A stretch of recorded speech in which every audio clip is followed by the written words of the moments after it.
यानी हमारी बॉडी के हर फंक्शन को पूरा करने के लिए हमें एनर्जी की जरूरत होती है। और ये एनर्जी हमें फूड से मिलती है, यानी कि खाने से मिलती है। लेकिन फूड के एनर्जी में कन्वर्ट होने का सफर बहुत ही लंबा होता है और इस प्रोसेस को बॉडी का डाइजेस्टिव सिस्टम हैंडल करता है। हमारा डाइजेस्टिव सिस्टम जीआई ट्रैक्ट यानी गैस्ट्रो इंटेस्टाइनल ट्रैक्ट से और लीवर, पैंक्रियास से, गॉल ब्लैडर से मिलकर बना है। बॉडी के अंदर फूड एक लॉन्ग ट्यूब के थ्रू पास होता है और इसी ट्यूब को जीआई ट्रैक्ट या एलिमेंट्री कैनाल कहा जाता है।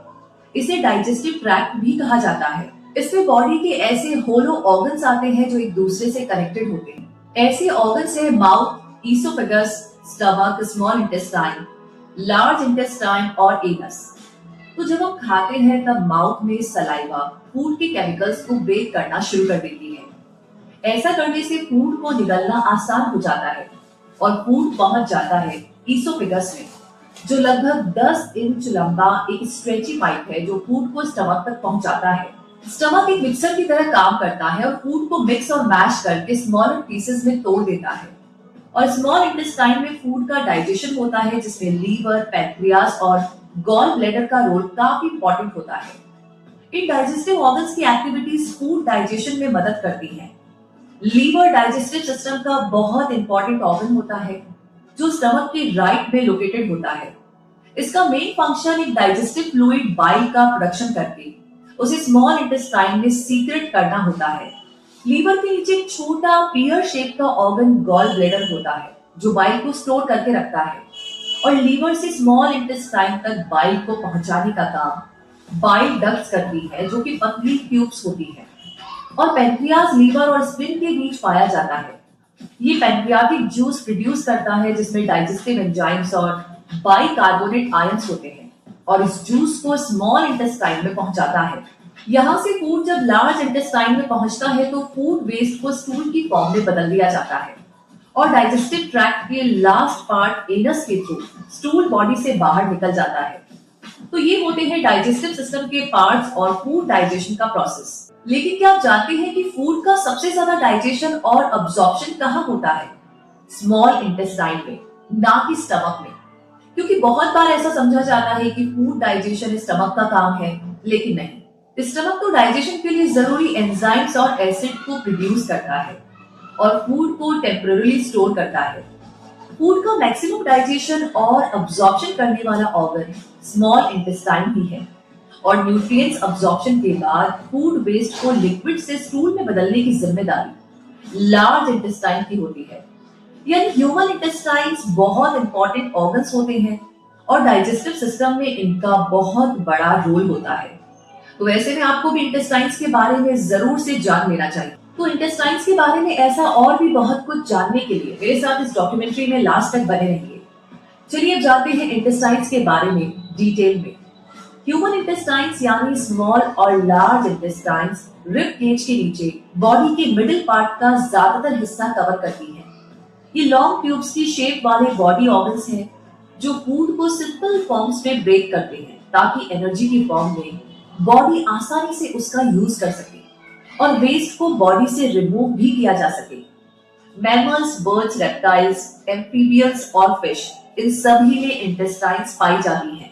स्मॉल इंटेस्टाइन, जिसे स्मॉल बाउल भी कहते हैं, वो डाइजेस्टिव सिस्टम का ऐसा पार्ट है जो स्टमक को लार्ज इंटेस्टाइन से जोड़ता है और लार्ज इंटेस्टाइन वाटर और इलेक्ट्रोलाइट्स को अब्सॉर्ब करके स्टूल को एलिमिनेशन के लिए रेक्टम की तरफ भेजती है। तो क्यों ना इन दोनों इंटेस्टाइन्स के बारे में एक एक करके जाना जाए। तो पहले जानते हैं स्मॉल इंटेस्टाइन के बारे में। स्मॉल इंटेस्टाइन लगभग 7 मीटर लंबी एक कॉइल्ड ट्यूब है जिसका इंटरनल सरफेस एरिया काफी ज्यादा है। इसे लार्ज इंटेस्टाइन घेरे रहती है। इसे भले ही स्मॉल कहा जाता हो, लेकिन असल में ये इंटेस्टाइन गैस्ट्रो इंटेस्टाइनल ट्रैक्ट का लॉन्गेस्ट सेगमेंट है और इसे स्मॉल कहे जाने का रीजन इसका डायमीटर है जो केवल 1 इंच जितना होता है। ये डायमीटर लार्ज इंटेस्टाइन के कंपैरिजन में कम होता है, इसलिए इसे स्मॉल कहा जाता है। इसकी लेंथ फीमेल्स के कंपैरिजन में मेल्स में थोड़ी ज्यादा होती है। स्मॉल इंटेस्टाइन की वो जगह है जहां कार्बोहाइड्रेट्स और प्रोटीन्स का 95% तक अब्जॉर्प्शन हो जाता है और वाटर का भी लगभग 90% यहीं पर अब्सॉर्ब होता है। स्मॉल इंटेस्टाइन में 4 लेयर्स होती हैं, म्यूकोसा, सब म्यूकोसा, मस्क्यूलराइज एक्सटर्ना और सरोसा। इन्हीं 4 लेयर से जीआई ट्रैक्ट का ज्यादातर हिस्सा बना होता है।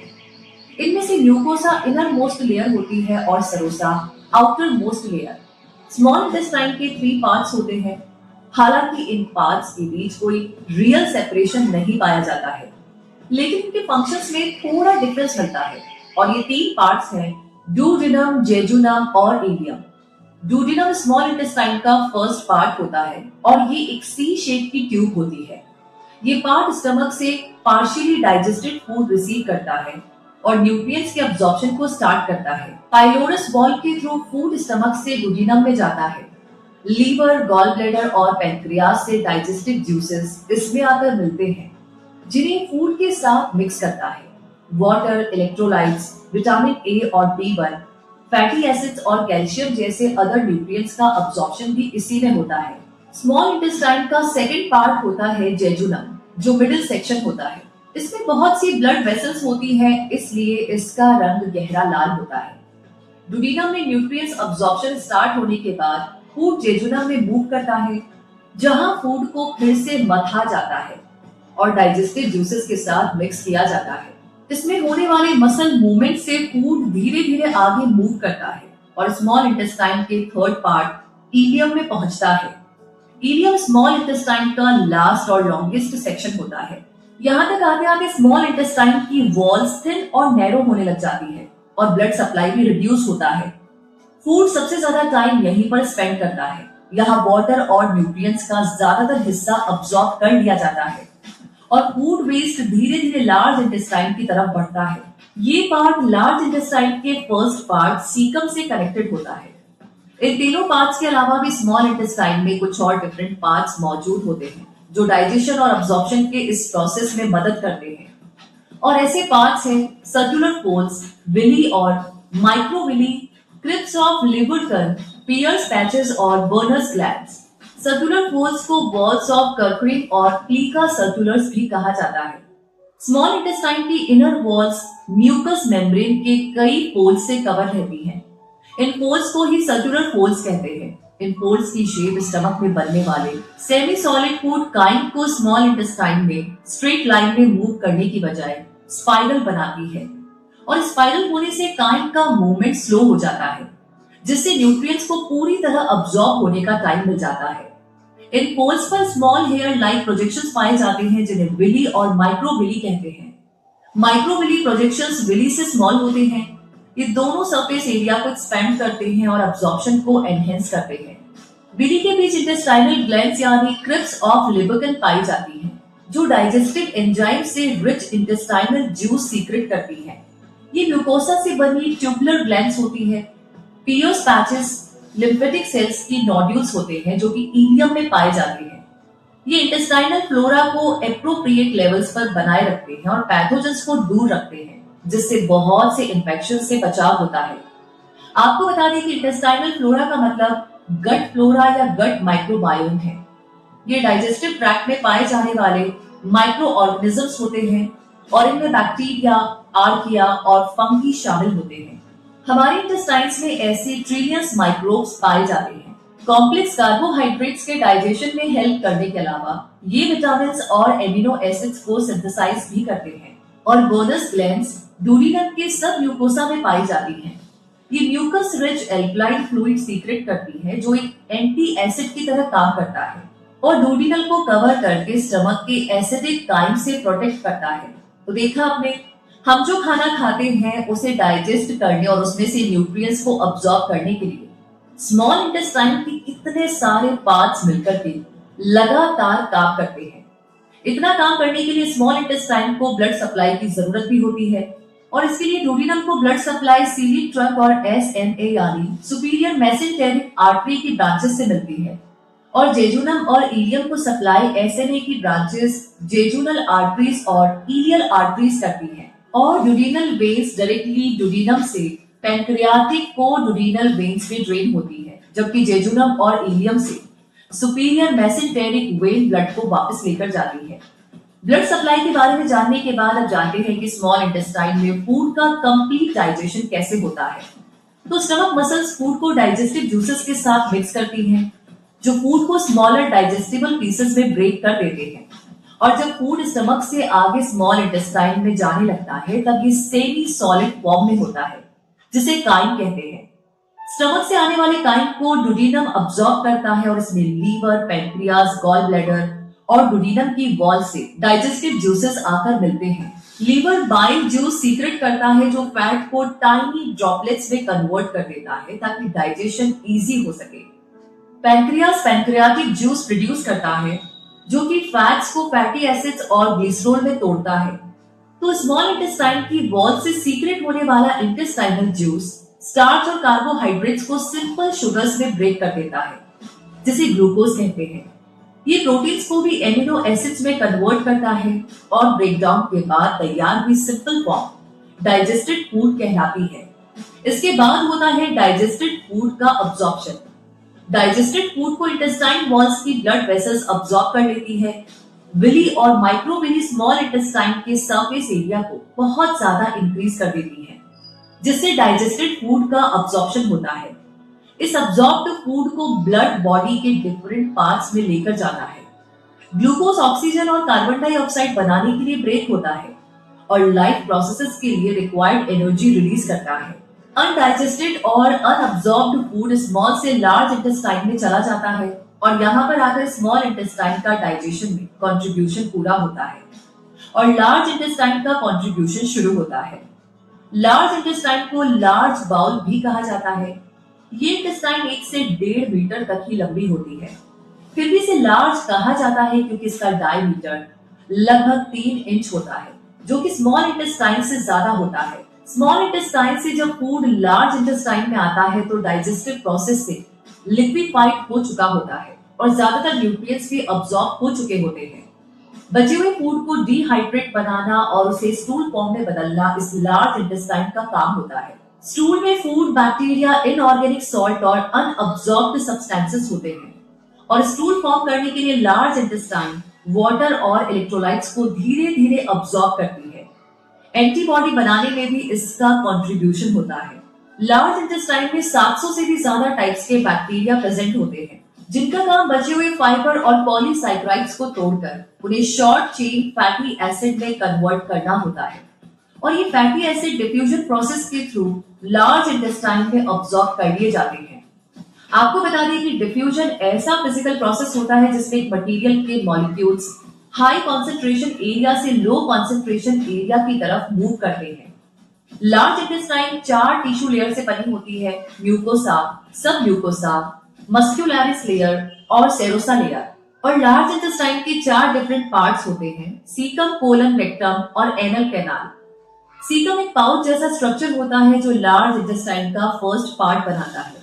ये स्मॉल इंटेस्टाइन को कोलन से जोड़ता है। इसका मेन फंक्शन स्मॉल इंटेस्टाइन से आए फूड में से इलेक्ट्रोलाइट्स और फ्लूइड अब्सॉर्ब करना होता है। सीकम फूड में से वाटर और सॉल्ट्स को निकालकर उसकी डेंसिटी को इंक्रीज कर देता है और उसके साथ म्यूकस मिक्स करता है। सीकम में सबसे ज्यादा माइक्रो ऑर्गेनिजम्स यानी गट फ्लोरा पाया जाता है। सीकम के बाद लार्ज इंटेस्टाइन का सेकंड पार्ट होता है कोलन और इसके 4 पार्ट्स होते हैं: ascending colon, transverse colon, descending colon और सिग्मोइड कोलन।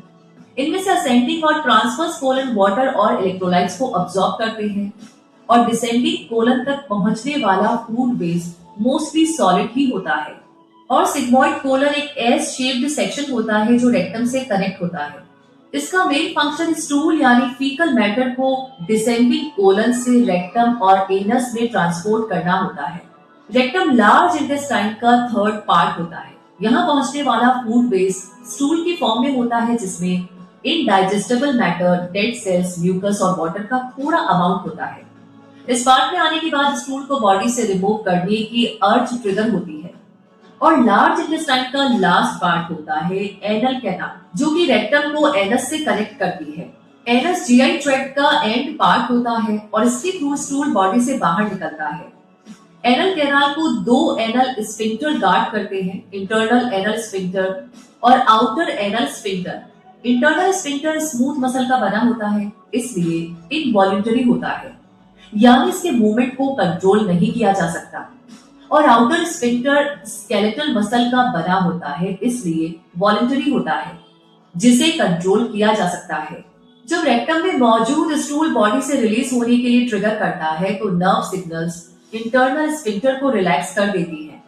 इस टाइम टॉयलेट यूज करने का टाइम होता है ताकि स्टूल को एक्सटर्नल स्फिंक्टर के जरिए बॉडी से बाहर निकाला जा सके। तो इन चार पार्ट्स के अलावा भी लार्ज इंटेस्टाइन में कुछ और इंपॉर्टेंट पार्ट्स भी होते हैं, जैसे अपेंडिक्स। ये फिंगर लाइक ट्यूब होती है जिसे वर्मीफॉर्म अपेंडिक्स भी कहा जाता है, क्योंकि ये वर्म शेप की दिखाई देती है। ये सीकम से कनेक्टेड रहती है। इस ऑर्गन का फंक्शन अभी तक क्लियर नहीं है, इसलिए इसे वेस्टिजल ऑर्गन माना जाता है, लेकिन ये भी माना जाता है कि गट फ्लोरा और म्यूकोसल इम्यूनिटी को मेंटेन रखने में शायद इसका भी रोल होता है। अगला है ओमेंटल एपेंडिसेस। ये फैट फील्ड पेरिटोनियम के स्मॉल पाउचेस होते हैं जो कोलन और रेक्टम के अपर पार्ट के साथ सिचुएटेड होते हैं। आपको बता दें कि पेरिटोनियम एक मेम्ब्रेन है जो एब्डोमिनल ऑर्गन को घेर कर उन्हें प्रोटेक्शन देती है। टीनिया कोलाई, ये कोलन की सरफेस पर लॉन्गिट्यूडिनल स्मूथ मसल्स के 3 बैंड्स होते हैं और ये टीनिया कोलाई कॉन्ट्रैक्ट होकर के हस्त्र बनाते हैं। और हस्त्र ऐसे स्मॉल पाउचेस होते हैं जो कोलन को सेगमेंटेड अपीयरेंस देते हैं। तो इन सारे इंपॉर्टेंट पार्ट से मिलकर के बनी होती है हमारी लार्ज इंटेस्टाइन। और इतने इंपॉर्टेंट फंक्शंस करने के लिए इसे भी ब्लड सप्लाई की जरूरत तो पड़ती ही है। इसलिए लार्ज इंटेस्टाइन को आर्टेरियल ब्लड मेनली सुपीरियर और इंफीरियर मेसेंटेरिक आर्टरीज से मिलता है और लार्ज इंटेस्टाइन से डीऑक्सीजनेटेड ब्लड मोस्टली सुपीरियर और इंफीरियर मेसेंटेरिक वेन्स में फ्लो होता है। तो इस तरह स्मॉल और लार्ज इंटेस्टाइन्स फूड को एनर्जी में कन्वर्ट करने में अपना बहुत बड़ा कंट्रीब्यूशन देती है और फूड वेस्ट को बॉडी से रिमूव भी करती है। इनका रोल वाकई में बहुत इंपॉर्टेंट होता है।